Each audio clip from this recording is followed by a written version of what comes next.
8 months after the U.S. had entered the war, the New York Herald Tribune ran a front-page article, "Hitler's Angel has $3 million in U.S. bank."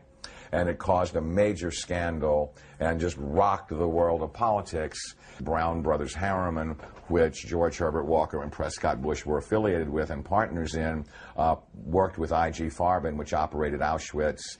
Prescott Bush, he did a number of things that were not only anti-American but were pro-Hitler, and he did all that he could to proselytize for Hitler and the rise of his Third Reich, because the largest client, Fritz Thyssen, of his patron, W. Averill Harriman, dictated what kind of behavior he would practice to enhance his own career. So he was put on the board of directors of Union Banking Corporation, and he was also a shareholder in Union Banking Corporation along with E. Roland Harriman. But what's interesting about what the documents show is that they clearly state that all of the shareholders were phantom shareholders for Fritz Thyssen and did his bidding directly. So the point I'm making is it's not as if they bought these shares of stock as a passive investment to hopefully profit from the war. They were directly doing the bidding of the individual who built the Nazi war machine. Some very shocking documents that I saw at the Library of Congress 2 weeks ago on August 10th.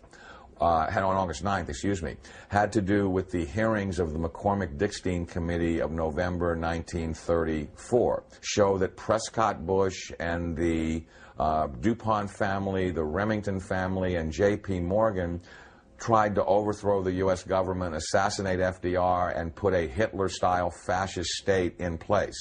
I have in my possession testimony from the McCormick-Dickstein Committee in November of 1934 by one of the fascist plotters that they were going to follow Hitler's model exactly and impose martial law on the United States, round up unemployed people that were worthless to the economy and troublemakers and Jews and put them into internment camps.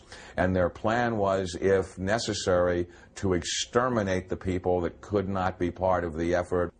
The only reason the coup attempt in 1934 didn't succeed is that they hired the wrong general to lead it, General Smedley Butler, the great Marine hero, two-time Congressional Medal of Honor winner, who worked with the plotters just long enough to be able to identify who they were and then blew the whistle on them to Congress. Incredibly, after being warned by the FBI and the Justice Department and the Treasury Department to cease and desist in their Nazi dealings, they had continued them until 1951.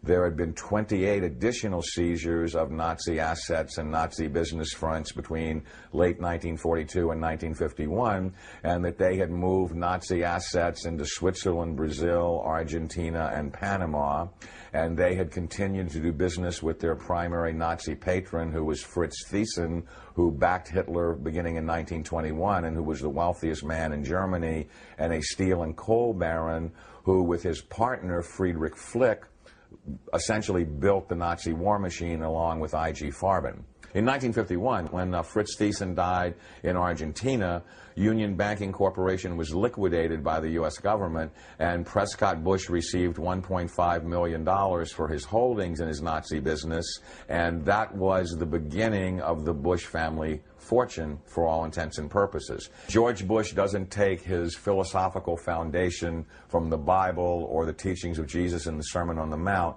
George Bush takes his inspiration from what he learned in Skull and Bones and from the Thule Society that Hitler and Goebbels and Goring cut their teeth in, Bohemian Grove, these evil organizations that perpetrate the ugly things that these criminals are doing to this country, for which they must be held accountable. Now you look at the Republican National Convention this week, and you bring in Arnold Schwarzenegger to speak last night. Schwarzenegger is the son of a Nazi. He has praised Nazis. He has praised Hitler. He talked last night in terms like, we will not falter, we will not waver, we will win this war on terror. He's a leader who doesn't flinch, who doesn't waver, and does not back down. Well, that's exactly the speeches that Hitler made after the Reichstag fire.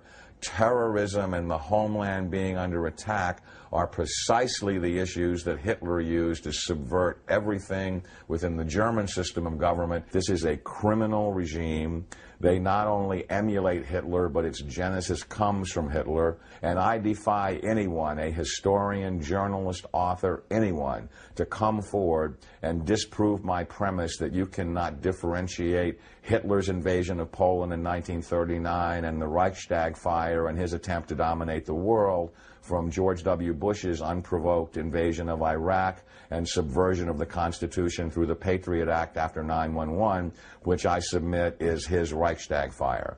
Karl Rove and his minions are every bit the masters of propaganda that Joseph Goebbels was. They literally took lessons from Goebbels and Goring about how to create such brilliant propaganda that unreality can become reality, and reality can be subverted to fantasy political subterfuge right before your eyes. So there's just an endless broken record that is leading up to the present era, that the Bush family has had a single goal for 100 years, which is to become the most powerful family on the planet and to rule the world. And they are on the verge of doing that under George W. Bush. It's critical that every citizen of this country rise up and do something, because the day of reckoning is at hand, and these people are Nazis. They are practicing Nazi philosophy.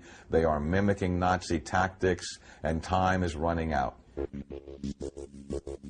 And now it's being reported that the architect of the Bush administration's policies, Karl Rove, is the grandson of Karl Rover, a Gauleiter or governor over an entire state in Nazi Germany. Pulitzer Prize-winning journalist Bob Woodward, reporting on a Bush rally, said that Karl Rove likened the meeting to a Nazi rally. Now the Bush-Rove-Schwarzenegger nexus is promoting worldwide war in the name of America's safety to stop the threat of terrorism. The same secret society that funded and supported Adolf Hitler is now supporting a move towards world government, and Karl Rove is out there on point pushing Arnold Schwarzenegger for president. Today. We don't know what to make of the fact that he seemed to be somewhat part of the winner's circle, do we? We don't know why he was so much in evidence today. Well, he's the Republican governor of the most populous state in the Union, who is very supportive. He's his old friend of 41's. The San Francisco Chronicle reported the decision to have Arnold run was made by Rove at the Bohemian Grove. You've got to hand it to the political wizards. Tens of thousands of Republicans at the RNC praising and chanting for a man who's for open borders and rabidly against the Second Amendment, but they've been told to worship him, so they are. This isn't the first time we've been fooled by foreign usurpers. There was another interesting meeting in Madison Square Garden back in February of 1939 by the Bund, or the American Nazi Party. At the very same venue where Bush and Schwarzenegger gave their speeches in 2004, the American Nazi Party promoted the vision of Adolf Hitler. In fact, the Nazi Party in America was very, very popular. The people hadn't yet seen the danger, because while the American people slept, Nazi agents like Prescott Bush were working overtime for the Reich. And Arnold's father, Gustav Schwarzenegger, was busy too, volunteering for the Nazi Party in Austria when it was illegal and becoming an SS officer. And Karl Rove, reportedly his grandfather again, was a Gauleiter, or a governor, over an entire German state. Mr. Fitzhugh.